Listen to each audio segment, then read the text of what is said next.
శ్రీ గురుభ్యో నమః. శ్రీకృష్ణ పరబ్రహ్మణే నమః. శ్రీమద్ భాగవత మహాపురాణం నందలి దశమస్కంధంలోని ఉత్తరార్ధం నందు 9వ అధ్యాయము ప్రారంభము. ఈ అధ్యాయంలో శ్రీకృష్ణుడు కాళింది, మిత్రవింద, నాగ్నజితి, భద్ర, లక్ష్మణ అనువారిని పరిణయమాడిన విశేష విషయములను తెలుసుకుందాము. శ్రీశకుడు పరీక్షణ్ మహారాజుకు చెప్పాను. పరీక్షణ్ మహారాజా, దివ్యలక్షణ శోభితుడైన పురుషోత్తముడు శ్రీకృష్ణుడు లక్క ఇంటి ప్రమాదము నుండి సురక్షితముగా బయటపడిన పాండవులను చూచివచ్చుటకై వివిధానుడు మొదలగు వారితో కూడి ఒక పర్యాయము ఇంద్రప్రస్థపురమునకు వెళ్ళెను. సర్వేశ్వరుడైన శ్రీకృష్ణ పరమాత్మను చూచిన వెంటనే ప్రాణములను పొందినంతనే ఇంద్రియములు చైతన్యవంతములైనట్లుగా వీరులకు పాండవులు పరమానంద భరితులై అందరూ ఒక్కసారిగా తమ ఆసనముల నుండి లేచి ఆ స్వామికి ఎదురేగిరి. పిదప ఆ మహాత్ములు ఆత్మీయతతో ఆ ప్రభువును అక్కున చేర్చుకునిరి. ఆ స్వామి యొక్క దివ్యమైన అంగస్పర్శతో పాపతాపములు తొలగిపోయి వారు పునీతులైరి. ప్రేమానురాగములతో చిరునవ్వును చిందించుచున్న శ్రీకృష్ణుని వదనమును దర్శించినంతనే ధర్మరాజాదులు సంతోషముతో పొంగిపోయిరి. అనంతరము శ్రీకృష్ణుడు ధర్మరాజునకును భీమునకును పాదాభివందనమును ఆచరించెను. అర్జునుని కౌగిలించుకొని ఆయనను ఆదరించెను. తన చరణములకు ప్రణమిల్లిన నకుల సహదేవులకు హృదయమునకు హత్తుకొనెను. శ్రీకృష్ణుడు ఉన్నతాసనమును అలంకరించిన పిమ్మట సుందరీమణియు క్రొత్త పెండ్లి కూతురు అయిన ద్రౌపది ఇంచుక సిగ్గుపడుచు తిన్నగా ఆ స్వామిని సమీపించి ప్రణమిల్లెను. అట్లే పాండవులు శ్రీకృష్ణునికి వలనే సాత్వికిని స్వాగత మర్యాదలను నెరపి నమస్కరించి ఆయనను సుఖాసీనుని గావించిరి. అనంతరము వారి వెంట వచ్చిన ఇతర యదువంశీయులను కూడా యథాయోగ్యముగా సత్కరించి శ్రీకృష్ణుని పక్కన కూర్చుండజేసిరి. శ్రీకృష్ణ భగవానుడు తన మేనత్తయ్యకు కుంతీదేవి వద్దకు చేరి ఆమెకు పాదాభివందనం ఆచరించెను. అంతటా ఆమె కంట తడిపెట్టుచు ఆత్మీయతతో ఆ ప్రభువును హృదయమునకు హత్తుకొనెను. అంతటా శ్రీకృష్ణుడు కుంతీదేవి యొక్క, ద్రౌపది యొక్క క్షేమ సమాచారములను అడిగి తెలుసుకొనెను. కుంతీదేవియు శ్రీకృష్ణుని బంధుమిత్రుల యోగక్షేమములను విచారించెను. తనను దర్శించినంత మాత్రముననే ఆత్మీయుల సకల క్లేశములను దూరమునర్చెడి ఆ పరమపురుషుని చూచి కుంతీదేవి ప్రేమ విహ్వల అయ్యెను. అప్పుడు తాము పడిన కష్టములు గుర్తునకు రాగా ఆమె కన్నీరు కార్చుచు గద్గద కంఠస్వరమున ఆ స్వామితో ఇట్లనెను. నాయనా కృష్ణ, ఎప్పుడైతే నీవు బంధువుల మమ్ములను స్మరించి మా క్షేమములను విచారించుటకై మా అన్నయ్యకు అక్రూరుని పంపితివో అప్పుడే మేము క్షేమము గలవారమైతిమి. నీవే మాకు నాథుడవైతివి. నీకు ఈ విశ్వమునందు తనవారు పెరవారు అను భేదమే లేదు. అందరికీ సుహృదుడవు, ఆత్మీయుడవు. నిన్ను స్మరించువార్ల హృదయములలో నివసించుచు వారి క్లేశములను నీవు హరించుచుందువు. పిమ్మట ధర్మరాజు శ్రీకృష్ణునితో ఇట్లనెను. సర్వేశ్వర, గొప్ప యోగేశ్వరులు సైతము ఎంతగా ప్రయత్నించినను నిన్ను తమ మనస్సులలో నిలుపుకొనజాలరు.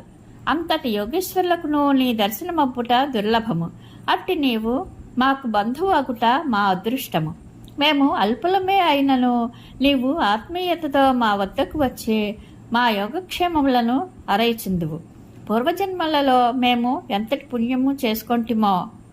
పిమ్మట ధర్మరాజు, దేవా, కొంతకాలము ఇక్కడనే ఉండుము అని శ్రీకృష్ణుని అభ్యర్థించెను.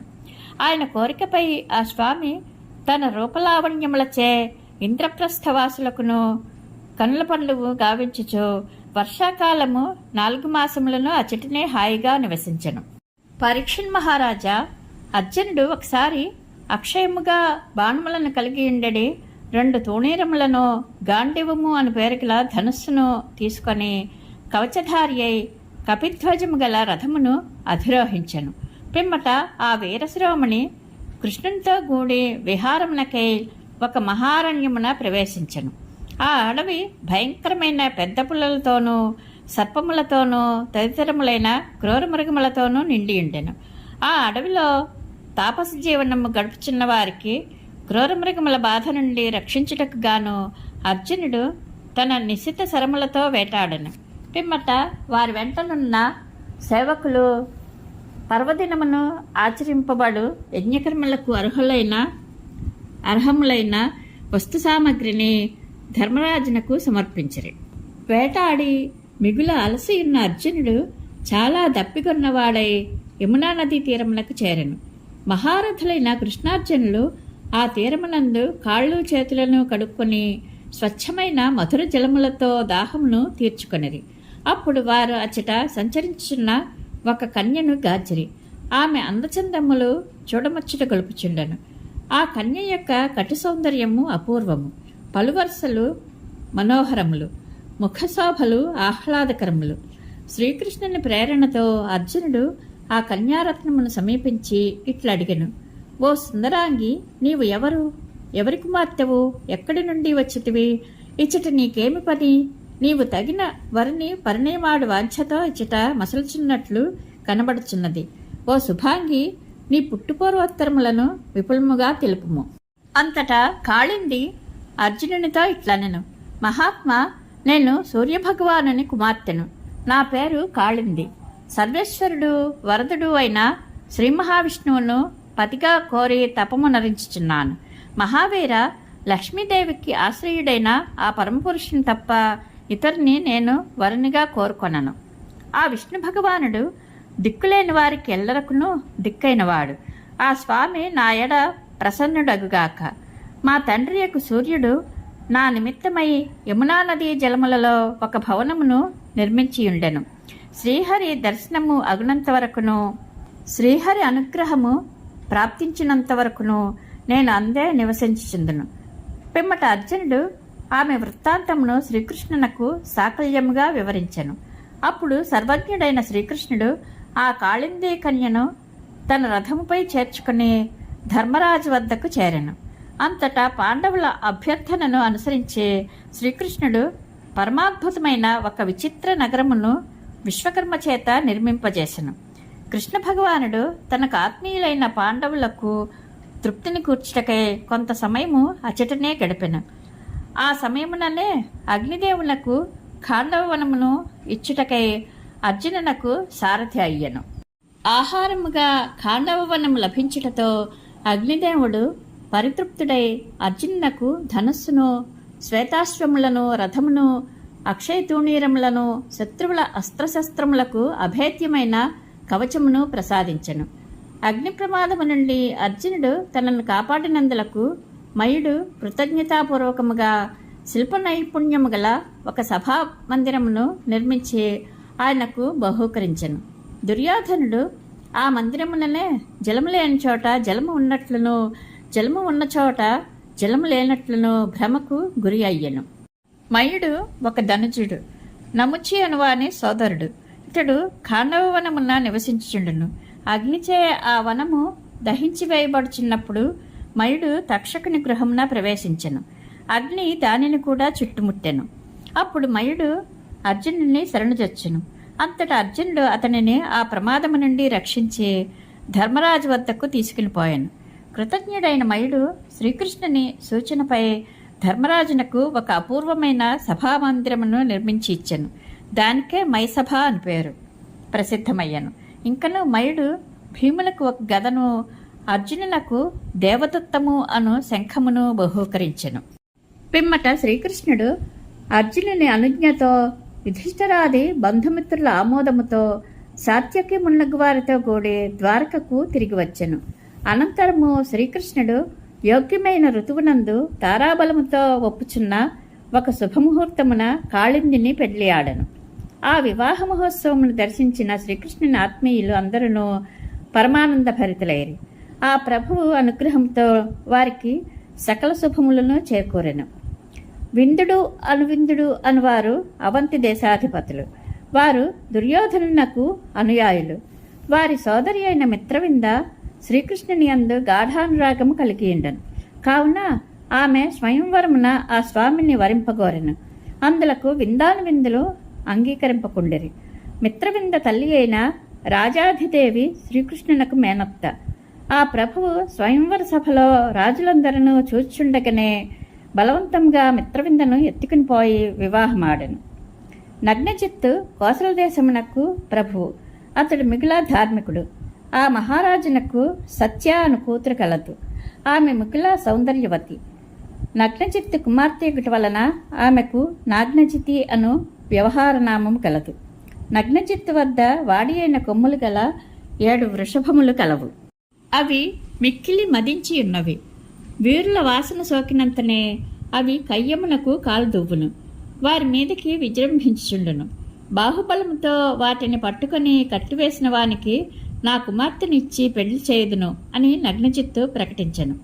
ఆమెను పరిణయమాడుటకై ఉబలాటపడుచు పెక్కుమంది మహారాజులు రాకుమారులు అతడికి వచ్చి ఆ వృషభములను అదుపు చేయుటకు పూనుకొని విఫలులై భయముతో కాలికి బుద్ధి చెప్పిరి.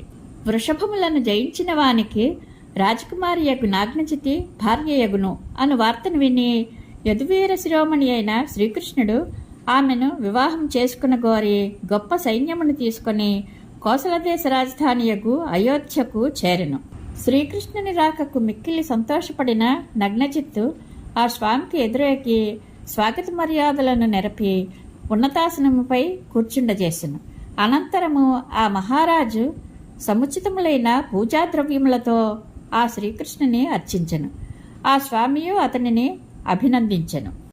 నాగ్నజితి చిరకాలము నుండి శ్రీకృష్ణుడు తనకు పతి యగుటకై అభిలాషపడుచుండెను. తమ నగరమునకు విచ్చేసిన ఆ ప్రభువును చూచి ఆమె ఇట్లనుకొనెను.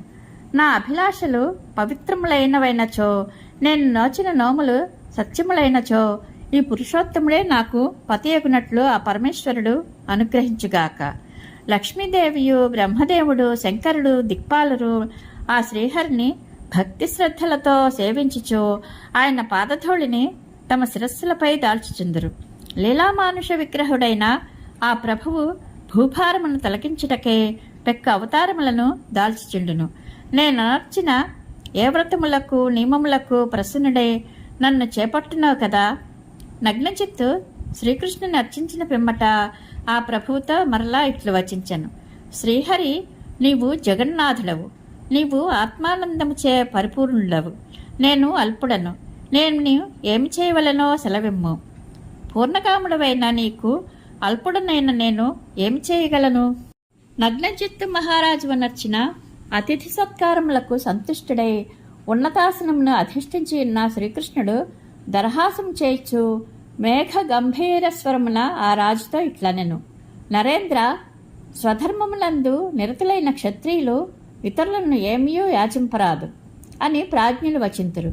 అయినను నీ మైత్రిని కోరుచు నీ కూతురగు నాగ్నజితిని అర్థించుచున్నాను. అయితే అందులకు ప్రతిగా మేము ఎట్టి శుల్కమును చెల్లింపము. అంతట నగ్నజిత్తు మహారాజు ఇట్లు వచించెను. జగన్నాథ, నీవు సకల సద్గుణ నిధివి. జగజ్జనని అయిన లక్ష్మీదేవి నిన్ను ఏమాత్రము విడువక నిరంతరము నీ వక్షస్థలమునందే నివసించుచుండును. కన్యను కోరుకున్నవారు పెక్కుమంది కలరు, కానీ వారిలో నీ అంతటి గుణవంతుడు ఎవడున్నాడు? కానీ యదువంశ శిరోమణి ఈ కన్యను అభిలషించు వారిలో శౌర్యపరాక్రమములను పరీక్షించుటకై ఇంతకుముందు మేము ఒక ప్రతిజ్ఞ చేసియుంటిమి. మహావీర, ఇవిగో ఈ 7 వృషభములను చూడుము. ఇవి మిగులా పొగరబోతువి. వీటిని నిగ్రహించుట అసాధ్యము. వీటిని అదుపు చేయుటకే పెక్కుమంది రాకుమారులు ప్రయత్నించి భంగపడిరి. ఆ ప్రయత్నంలో వారు మిక్కిలి గాయపడి వెనుతిరిగిరి. యదునందన, లక్ష్మీనాథ, ఒకవేళ నీవు ఈ వృషభములను నిగ్రహించినచో నా కూతురైన నాగ్నజితికి నీవే తగిన వరుడవు కాగలవు. నగ్నజిత్తు యొక్క ప్రతిజ్ఞను విన్నపిమ్మట కృష్ణప్రభువు ఉత్తరీయమును నడుమునకు బిగించి తాను 7 రూపములను దాల్చి వాటిని అవలీలగా పట్టుకొనెను. అంతటా ఆ వృషభముల గర్వమంతయును అణిగిపోయెను. అవి తేజస్సును కోల్పోయెను. అప్పుడు శ్రీకృష్ణుడు వాటిని త్రాళ్లతో బంధించి ఆటలలో బాలుడు కొయ్యబొమ్మలను త్రాళ్లతో కట్టివేసి లాగినట్లుగా అనాయాసముగా లాగెను. పిమ్మట శ్రీకృష్ణుని శౌర్య సాహసములకు నగ్నజిత్తు విస్మితుడై తన కుమార్తెయకు నాగ్నజితిని ఆ స్వామికి సంతోషముతో సమర్పించెను. కృష్ణ పరమాత్మ అన్ని విధములుగా తనకు అనురూపవతి అయిన ఆ కన్యను విద్యుక్తముగా పెండ్లి ఆడెను. తమ తనయ్యకు ఇష్టుడైన శ్రీకృష్ణుడు పతిగా లభించినందులకు రాణులను పరమానందమును పొందిరి. వివాహ మహోత్సవము వైభవోపేతముగా జరిగెను.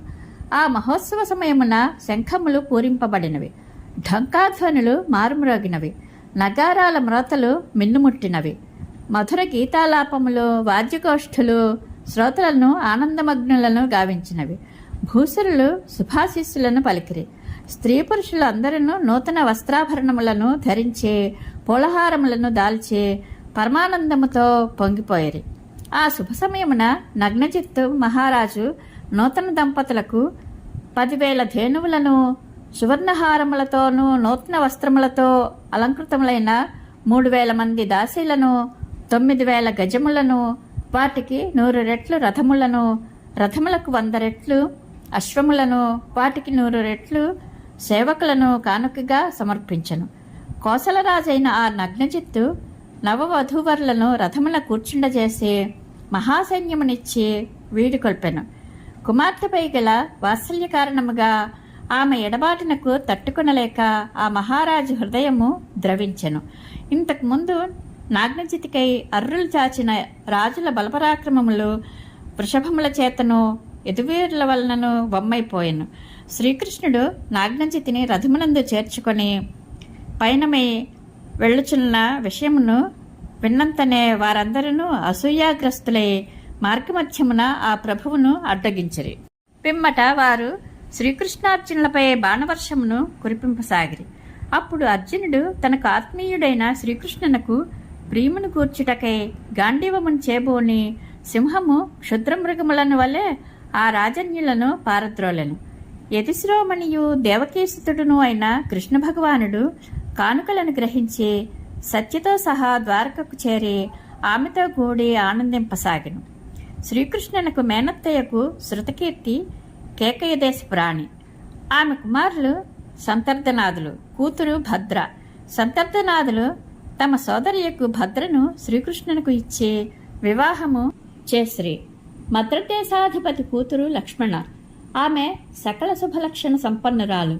స్వర్గము నుండి గరుత్మంతుడు అమృతమును హరించి తెచ్చినట్లు మహావీరుడైన శ్రీకృష్ణుడు ఒక్కడే స్వయంవర సభ నుండి ఆ లక్ష్మణులను ఎత్తుకుని వచ్చి తన అర్ధాంగిగా చేసుకునేను.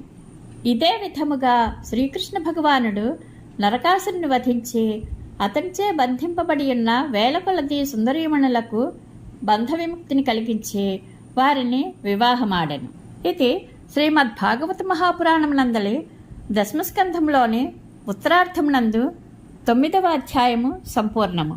శ్రీకృష్ణానుగ్రహ ప్రాప్తిరస్తు. శుభం భూయాత్.